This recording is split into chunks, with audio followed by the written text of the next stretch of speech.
Welcome to ஷானுராம்ஸ் kitchen. இன்றைக்கி வந்து சிம்பிளாக ஒரு ட்ரை கலர் கறி எப்படி பண்ணுறதுங்கிறத பார்க்கலாமா?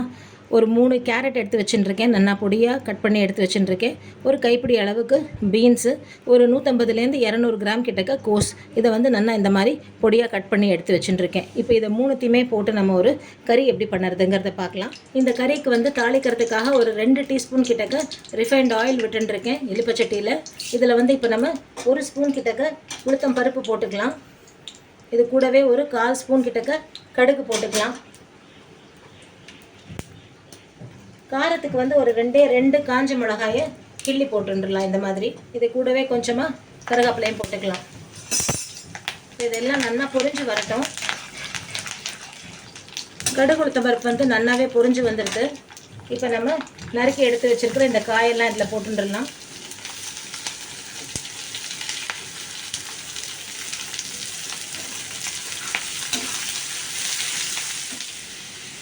இப்போ இந்த கறிக்கு தேவையான அளவுக்கு உப்பு மட்டும் போட்டுக்கலாம். நம்ம இந்த ட்ரை கலர்னு சொன்னதுனால இதில் நீங்கள் மஞ்சப்பொடி போட்டேன்னாக்கா இந்த ரெட்டு க்ரீன் ஒயிட் அப்படின்ற மாதிரி இது தனியாக தெரியாது. மஞ்சப்பொடி போட்டேன்னா எல்லாம் கலந்தா மாதிரி ஆகிடும். அதனால் இதில் மஞ்சப்பொடி போடாமல் கோஸு, பீன்ஸு, கேரட்டு இதை மட்டும் போட்டிருக்கோம். நம்ம வெறும் தாளித்து கொட்டி உப்பை மட்டும் போட்டுட்டு கொஞ்சமாக தண்ணி விட்டுக்கோங்க இதெல்லாம் வேகிறதுக்கு. சும்மா ஒரு குட்டி டம்ளரால் ஒரு 1/4 டம்ளர் கிட்டக்க தண்ணி விட்டுண்டா போதும், ஜாஸ்தி வேண்டாம். அடுப்பை நல்லா சிம்மில் தான் வச்சுருக்கேன். ஒரு 5 நிமிஷம் இந்த தண்ணி வத்துறதுக்குள்ளே இந்த காய் எல்லாமும் நல்லா வெந்துடும். ஒரு 5 மினிட்ஸ் கழித்து நெக்ஸ்ட் என்ன பண்ணுறதுங்கிறத காமிக்கிறேன். இலுப்பச்சட்டியில் இருக்கிற காய் வேகிறதுக்குள்ளே நம்ம வந்து ஒரு கைப்பிடி அளவுக்கு கட் பண்ணி எடுத்து வச்ச தேங்காய் எடுத்துட்டுருக்கேன். மிக்சியில் போட்டு ஜஸ்ட்டு ஒரு திருகி எடுத்துன்னு வந்துடலாம். நல்லா துருவின தேங்காய் மாதிரி நல்லா உதிர்ந்து வந்துடும். இதை வந்து நம்ம காய் வெந்ததுக்கு அப்புறமா அதில் ஆட் பண்ணி நல்லா இந்த அளவுக்கு பூவாட்டமாக மிக்சியில் போட்டு ஒரு ஓட்டு எடுத்துன்னு வந்தாச்சு. காய் வெந்ததுக்கு அப்புறமா இதை ஆட் பண்ணிக்கலாம். காய் வெந்துடுதான்னு பார்த்துடலாம். இப்போது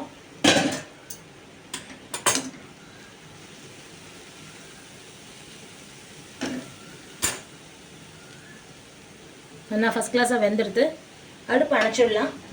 இப்போ நம்ம துருவி எடுத்து வச்சுருக்கிற இந்த தேங்காயை இதில் ஆட் பண்ணிக்கலாம். தேங்காயை போட்டதுக்கப்புறமா நல்லா ஈவனாக மிக்ஸ் பண்ணி விட்டுடலாம். நம்மளோட ட்ரை கலர் கறி ரெடி ஆகிடுது. ரொம்ப சிம்பிளாக நல்ல டேஸ்டியான ஒரு கறி. குழம்பு சாதத்துக்கு, ரசம் சாதத்துக்கு, வத்த குழம்பு சாதத்துக்கு இதுக்கு எல்லாமே நல்லா தொட்டுன்னு சாப்பிட்றதுக்கு நல்லாயிருக்கும்.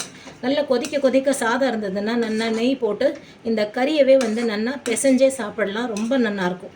குழந்தையெல்லாம் வந்து காய் சாப்பிட மாட்டேன்னு சொல்லும்போது இந்த மாதிரி காயெல்லாம் வந்து நம்ம சாதத்தோடு போட்டு நல்லா நிறைய நெய் விட்டு பிசைஞ்சு கொடுத்தானாக்க நல்லா வாசனையாகவும் இருக்கும், நல்ல டேஸ்ட்டாகவும் இருக்கும். சட்டுன்னு சாப்பிட்ருவா குழந்தைகளும். ஸோ இதை மாதிரி நீங்களும் ட்ரை பண்ணி பாருங்கள். இன்றைக்கி நம்ம ரெடி பண்ணின பொரிச்ச ரசம், ட்ரை கலர் கறி, கேரட், பீன்ஸ், கோஸ் போட்ட கறி. ஸோ ஒரு சிம்பிள் லன்ச் இன்றைக்கி.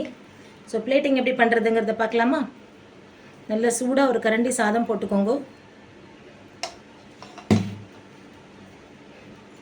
நல்ல ஒரு ஸ்பூன் நெய் விட்டு இந்த ரசம் வந்து பிசைஞ்சு சாப்பிட்றதுக்கு இந்த கறி கூட நீங்கள் பிசைஞ்சு சாப்பிடலாம். நான் முதல்லையே சொன்ன மாதிரி இந்த கறியை வந்து சாதத்தோடு பிசைஞ்சு குழந்தைகளுக்கு கொடுக்கலாம். ரொம்பவே நல்லாயிருக்கும். கூடவே வந்து தாளித்து கொட்டி பிசைஞ்சு வச்ச தயிர் சாதம், தொட்டுக்கிறதுக்கு வந்து கட் மேங்கோ பிக்கிள். இந்த மாங்காய் ஊறுகாயோட ரெசிபியும் என்னோடய சேனலில் ஆல்ரெடி நான் போஸ்ட் பண்ணியிருக்கேன். நீங்கள் அதை வேணால் பார்த்துக்கோங்க. ஸோ இன்றைக்கி நம்ம பண்ணின சிம்பிள் லன்ச் மெனு ரெடி. நீங்களும் இதே மாதிரி ட்ரை பண்ணி பாருங்க. எப்படி வந்ததுங்கிறத உங்களோட கமெண்ட்ஸில் சொல்லுங்க. தேங்க்யூ.